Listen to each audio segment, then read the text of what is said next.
I'm the writer and producer of Unsung. Hi, my name's Niall Ray. I'm an actor and also a co-producer in Unsung. Great, and this is the first time that you've been writing a play, so tell us about the process. So the play is based on a short story by Rabindranath Tagore, who is a Nobel Prize-winning Indian writer. He was the first non-European to ever win the prize. And the story is called Punishment originally, and it's about two brothers and their wives, and where the wives are expected to make a lot of sacrifices for the men in the family to keep the family together.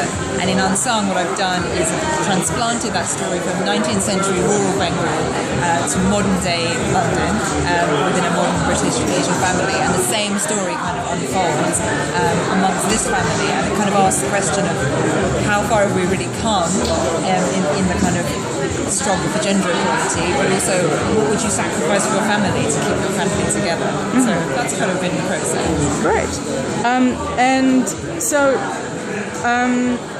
it's a very political story, obviously, and I really believe in the power of theatre to be the most political medium, and I understand you work in a women's refuge as well. So what would you sort of say to theatre as the hypothesis that theatre is the most political medium of all?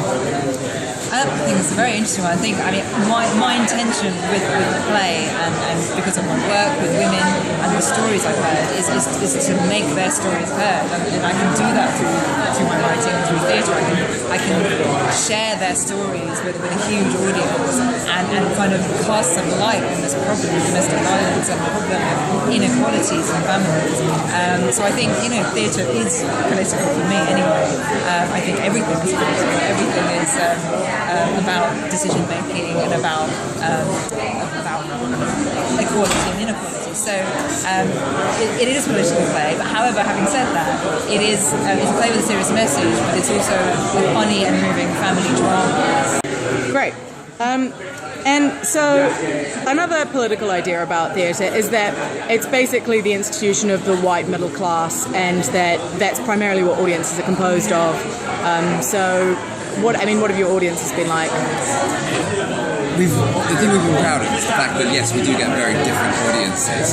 We do have the middle class, the white audience as well, but that is the makeup of theatre, and we're trying to change that a little bit by also going to the Asian communities as well, and even though it's not a play that's specifically Asian, it's a universal message. We're trying to bring them in as well, and as well as inviting as well the women who have been involved in domestic violence to see their tales told on stage as well.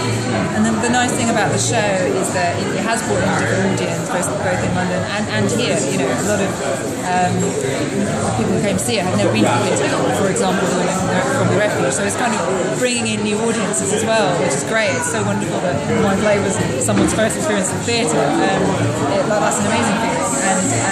And also the people who have come in from all different kinds of backgrounds. We've had the feedback from them has been, well, this story can happen in my community, whether it's someone who's Spanish or Polish or English, they kind of recognise the universal message and these values, which are, not peculiar to the Asian community. They are kind of universal patriotic values. Great. Well, that is wonderful. Right. Well, so where can we see you guys? We're on C Nova on Victoria Street at 2:10 every day except August 12th, and we run until the 24th. Great. Thanks so much.